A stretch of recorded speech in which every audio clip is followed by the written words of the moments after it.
ఇవాళ మనం 11వ నక్షత్రం అయినటువంటి పూర్వ ఫాల్గుని పుబ్బ నక్షత్రం అని అంటారు కదా, దాని గురించి చెప్పుకుందాం.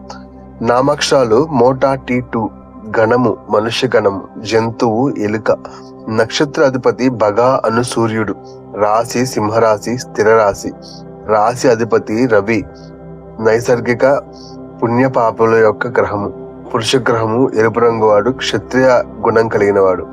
పుబ్బ 4 పాదములు సింహరాశికి చెందినవే. ఈ నక్షత్ర జాతకులు సౌందర్యవంతులు, శృంగార ప్రియులు, విలాసవంతమైన జీవితాన్ని ఇష్టపడేవారు, నలుగురిని ఆకర్షించేవాడు, చక్కటి వాక్చాతుర్యం కలిగి అయి ఉంటారు. వీరు విద్యావంతులు, వివేకవంతులు, సమయోచిత నిర్ణయాలు తీసుకోగలిగిన వారు, నలుగురిని కూడా గట్టగల సమర్థులై ఉంటారు. నొప్పించక తానొవ్వకను పద్ధతిలో మధ్య మార్గంగా ప్రవర్తిస్తుంటారు. అంటే మాటలతో నొప్పించడం అలాంటివి ఇలాంటివి ఏమి ఉండవు. వీరికి మానవ సంబంధాల పట్ల నమ్మకం తక్కువ, బంధుప్రీతి, అశ్రిత పక్షపాతం కలిగి ఉంటారు. తనను పొగిడే వారిని, భజన పరుల్ని ఎక్కువగా ఇష్టపడతారు. అందరితోనూ కలుపుకోలుగా ఉంటారు. వీరికి అన్ని వర్గాలు, అన్ని రంగాలకు చెందిన ప్రముఖులతోనూ పరిచయ స్నేహ సంబంధాలు ఉంటాయి. సహజంగా సింహరాశికి చెందిన వారు చాలా చాలా రిజర్వ్డ్ గాను, గంభీరంగా గాను ఉండాలనుకుంటారు, కానీ ఉండలేరు. ఇక్కడ వీరికి రాశి అధిపతి రవి, నైసర్గిక పాపి, అటు నక్షత్రాధిపతి కూడా భగదాదిత్యుడు. కాబట్టి ఎంత వద్దనుకున్నా అపమార్గానికి మళ్లిస్తుంటారు. పైకి గంభీరంగా ఉన్న మానసికంగా ధైర్యం తక్కువ. కొట్లాటలు, గొడవలు వీరికి ఇష్టం ఉండదు. నీచ సాంగత్యం, వ్యసనాలు ఉంటాయి. వీరికి దైవభక్తి మెండుగా ఉంటుంది. తీర్థయాత్రలు చేస్తారు, గుడులు గోపురాలు సందర్శిస్తారు, దాన ధర్మాలు చేస్తారు, పరోపకారం ఉంటుంది. అయితే ఏం చేసినా తన అవసరాలు చూసుకునే చేస్తారు. ధనం విషయంలో పొదుపు ఉంటుంది. వీరికి మద్య మాంసాదులు చాలా ఇష్టం. స్త్రీ వ్యామోహం కూడా చాలా ఉంటుంది. అన్న స్త్రీ సంపర్కం చాలా ఉంటుంది. లేదా స్త్రీని చేరదీస్తారు, లేదంటే ద్వితీయ కళాత్రం చేసుకుంటారు. స్త్రీ మూలక ధన వ్యయం కూడా బాగానే ఉంటుంది. వీరికి పెత్తనం చలాయించడం, పనులు చేయించడంలో ఆసక్తి ఉంటుంది. అధికారం చేపట్టగల శక్తి సామర్థ్యాలు ఉంటాయి. తరచుగా ప్రయాణాలు చేస్తుంటారు. ప్రయాణ విషయంలో వీరు ఎప్పుడు జాగ్రత్త వహించడం మంచిది. అకారణంగా సమస్యలు, చిక్కులు వచ్చే అవకాశం ఉంటుంది. మనసును బట్టి బుద్ధి ఉంటుంది. బుద్ధి ప్రభావం శరీరం, ఆత్మ మీద పడుతుంది. వీరి చంచల స్వభావం. రాశి స్థిర రాశి కాబట్టి వృత్తిలోనూ కుదురుగా ఉన్న రవి వీరి మనసుని నిలకడగా ఉంచడు. ఉన్నతిని కోరుకునేవారు ఎన్నడూ మనసును స్థిరంగా ఉంచుకోవాలి, చంచలం కానీకూడదు. వీరికి ఒకరి మాట వినే అలవాటు అస్సలు ఉండదు. ముఖ్యంగా స్త్రీల మాటల్ని అస్సలు పట్టించుకోరు. ఎవరేం చెప్పినా తాను అనుకున్నది చేసుకుపోతుంటారు. వ్యవహారములందు మాత్రం వీరు చాలా ఖచ్చితంగా ఉంటారు. వ్యవహారం కన్నా వీరు వృత్తి, విద్య లేదా ప్రభుత్వ ఉద్యోగంలో బాగా రాణిస్తారు. వీరికి ధనార్జన చాలా బాగుంటుంది.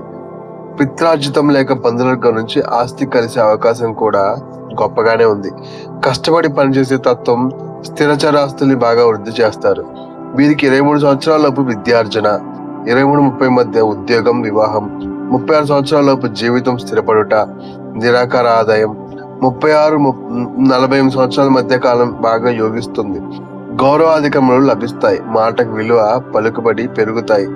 ఆస్తుల్ని అభివృద్ధి చేస్తారు. వీరికి 53, 54, 55 సంవత్సరాలందు పదోన్నతి లభించే అవకాశాలు ఉంటాయి. మంచి యోగం అంటే 60, 62, 64, 69, 71 సంవత్సరాలు చెప్పుకోవచ్చు. 51, 60, 69 సంవత్సరాలందు అనారోగ్యం, శరీర రుగ్మతలు ఉండవచ్చు. ఒక గండం తప్పితే అవకాశం కూడా ఉంది. ఇక జీవితంలో గాని, వృత్తిలో గాని ముఖ్యమైన మార్పులు అనేవి 38, 39, 43, 51 సంవత్సరాలు జరిగే అవకాశం ఉంది. వీరికి శని దశలో శని అంతర్దశ ఉంది గాని, బుధ దశలో శని అంతర్దశ ఉంది గాని వారక ఉంటుంది. పుబ్బలో జన్మించిన వారికి 4వ పాదం అయితే తల్లికి దోషం, శాంతి చేయించుకోవాలి. ఈ నక్షత్రంలో రజస్వలు అయితే 6 మాసాలు ఇంటికి దోషం ఉంటుంది. రజస్వలు అంటే ఆడపిల్ల పెద్ద మనిషి అయితే 6 మాసాలు ఆ ఇంటిని వదిలిపెట్టాలి. వృత్తికి దోషం లేదు. ఎవరైనా పెద్దవారు చనిపోతే ఎటువంటి దోషము లేదు. వీరికి లక్ష్మీ పూజ శుభాలిస్తుంది. లక్ష్మీ పూజ అంటే వీళ్ళకి ఎక్కువ శుక్రవారం బాగా కలిసి వస్తుంది. శుక్రాచార్యులు వారు అంటే అసురులకు దేవుడు. వీళ్ళు ఎలాగైతే శుక్రాచార్యుల వాళ్ళు ఉంటారో వీరు కూడా అలాగనే అసురుల్లాగా ప్రవర్తిస్తుంటారు. దాన్ని చూసుకోవాలి. వీరిని లక్ష్మీ పూజ శుభాలిస్తుంది. ఉంగరంలో ధరించవలసింది జాతి వజ్రం. వజ్రం అందరూ పెట్టుకోగలరు. పెట్టుకోలేని వారు ఏం చేస్తారంటే చూయించుకొని వారి వారి రాశి ఇంకా నక్షత్ర ఫలాన్ని ఇంకా పుట్టిన సమయాన్ని బట్టి వేరే రత్నాలు కూడా ఉంటాయి, వాటిలో చూయించుకొని పెట్టుకోగలరు. వజ్రం పెట్టుకుంటే మట్టికి చాలా చాలా విశిష్టతగా కలిసి వస్తుంది. మంగళ గురు శుక్రవారాలు వీరికి చాలా మంచివి. మంగళ గురు శుక్రవారాలు, మంగళవారం ఎవరికి మంచిది కాదంటారు, కానీ వీళ్ళకి వచ్చేసరికి పూర్తిగా ఆపోజిట్. మంగళవారం బాగా బాగా కలిసి వస్తుంది. మంగళ గురు శుక్రవారాలు వీరికి చాలా మంచివి. ఇంకా వీరి అదృష్ట సంఖ్య 6. 60 సంవత్సరం కాడి నుంచి 69 సంవత్సరాల లోపు వీరి జీవితంలో గొప్ప గొప్ప మార్పులు చోటు చేసుకుంటాయి. అయితే గొప్పగా రాణించి గొప్ప బతుకుని వెళ్తారు, లేదంటే చాలా చాలా ఇబ్బందులు పడుతూ కూడా ఉంటారు. ఎందుకు అని అంటే వారి వారి కర్మల బట్టి జీవితం రాసి ఉంటుంది కదా. భగవంతు దృష్టిలో అంతా సమానమే. ఒక్క జన్మలో చేసిన పుణ్య పాపాలు ఇంకో జన్మలో భరించాల్సి వస్తుంది. కాబట్టి ఆ 60 కాడి నుంచి 69 సంవత్సరాల లోపు వీరు చాలా చాలా చాలా చాలా గొప్ప వాళ్ళు అవుతారు, లేదంటే ఒక్కొక్కసారి ఉన్నది కూడా పోగొట్టుకోవాల్సిన పరిస్థితి ఏర్పడుతుంది. సో ఏది జరిగినా కూడా లక్ష్మీ పూజ చేసుకుంటూ ఉండటే వీరికి చాలా చాలా శ్రేయస్కరం. ఓం నమో లక్ష్మీదేవి నమో నమః. వీడియో నచ్చితే లైక్ చేయండి, సబ్స్క్రైబ్ చేయండి, కామెంట్ చేయండి, షేర్ చేయండి. నేను దాదాపు అన్ని నక్షత్రాల వీడియోలు చేస్తున్నాను, అస్సలు చూడట్లేదు. కొంచెం నన్ను కొంచెం మోటివేట్ చేయండి. నాకు కొంచెం మోటివేట్ చేస్తే ఇంకా ఇంకా ఇంకా ఇంకా చేయాలనే ఉద్రేకం పెరిగి డెఫినెట్ గా ఇంకా గొప్పగా చేస్తా. సో ఇది గాయస్ వీడియో నచ్చితే లైక్ చేయండి. ఓం శ్రీ లక్ష్మీదేవయ్య నమో నమః. ఓం శ్రీ విష్ణుదేవయ్య నమో నమః.